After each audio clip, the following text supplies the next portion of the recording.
In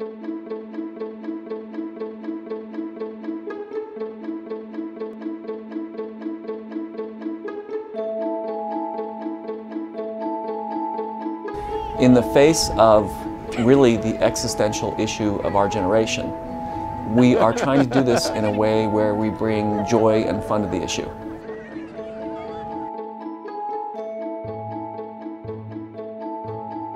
You know, what's a person to do about climate change? People talk about, oh, we just need to change our lifestyle drastically, or we need to stop this, stop driving. Should I insulate my home or not insulate? Should I buy a hybrid car or not buy a hybrid car? I'm like, you know what, get real.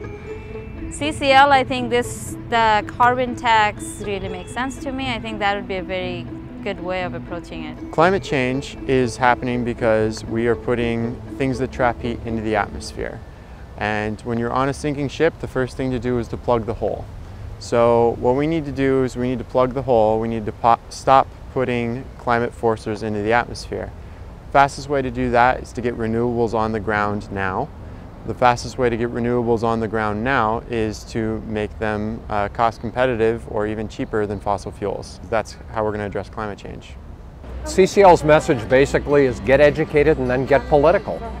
And that's what we do. They train people in the gaps in their knowledge and help them fill in those gaps because they know we need to make the changes, but most of us have gaps in what we know. So by getting together for a couple of days and comparing notes and bringing in world-class speakers, we really do learn something. I've learned something every time I've come to a conference.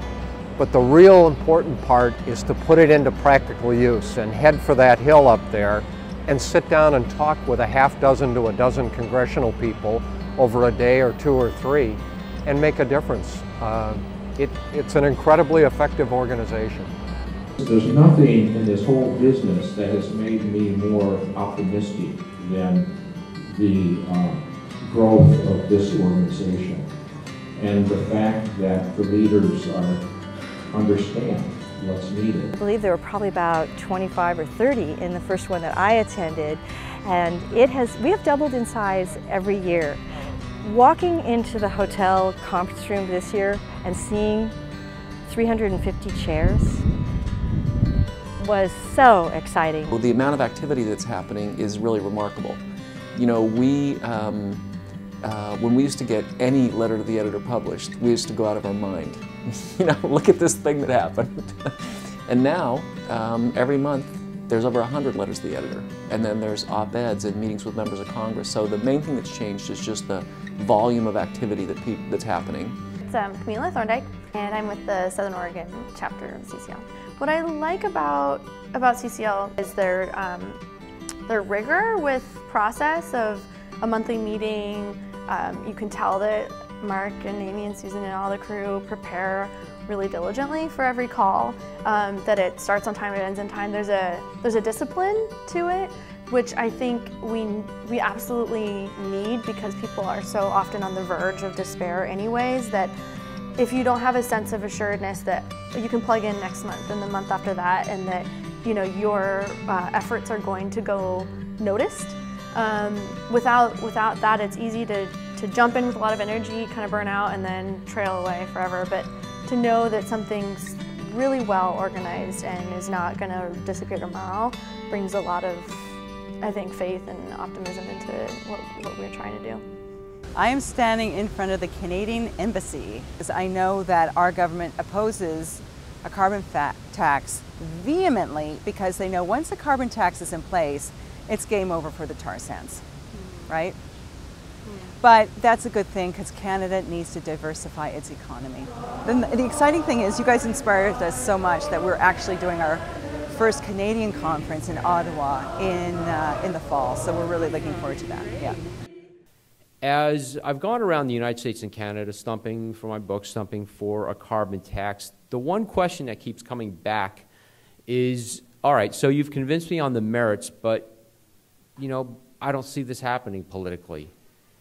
And I never had a good answer to that. I've never thought it was my strong suit to say, well, I'm not a political strategist or a social psychologist or a kind of a communications professional. But that's kind of a lame answer. It's not really right, to go and write a book and say, this is the answer. And when someone says, how do we get it done, to shrug and say, I don't really know. So we feel kind of helpless sometimes because there's all this money and all this influence, but it's our vote. You don't go into Congress because you're cynical. You go into Congress because you're hopeful that you can achieve change. And when that doesn't happen, you start to put up barriers and you create this expectation, oh, something's never going to happen, oh, why try?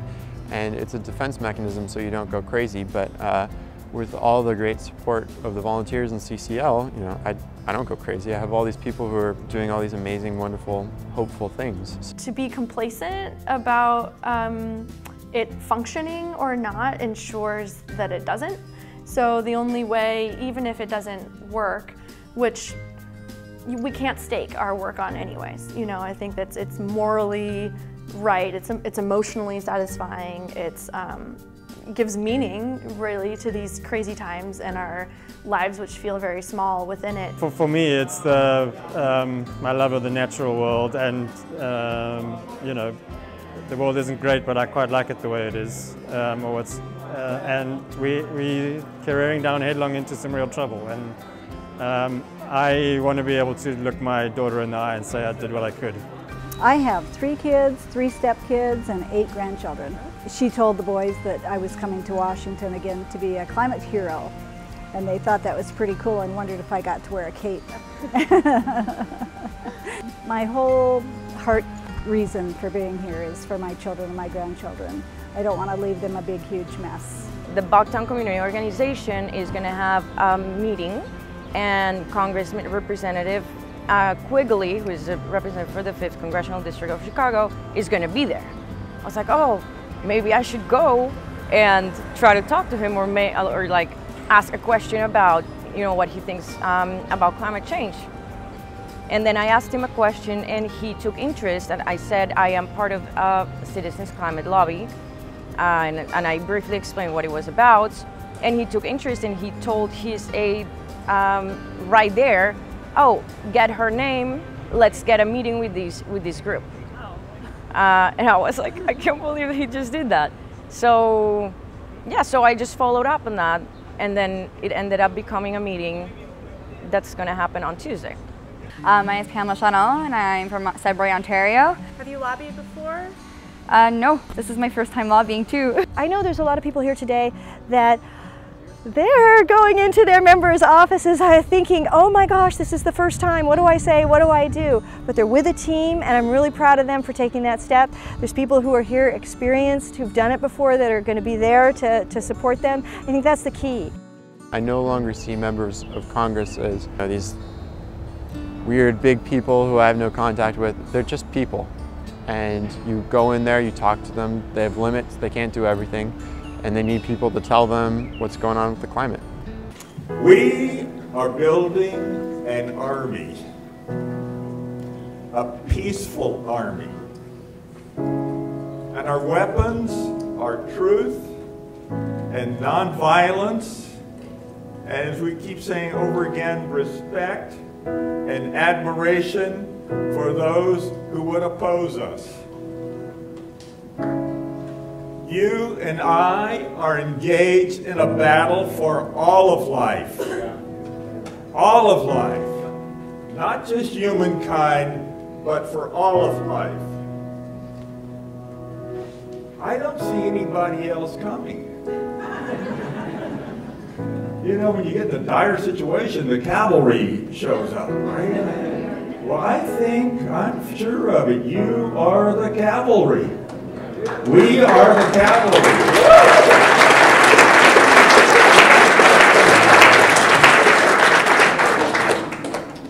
And we're going to win.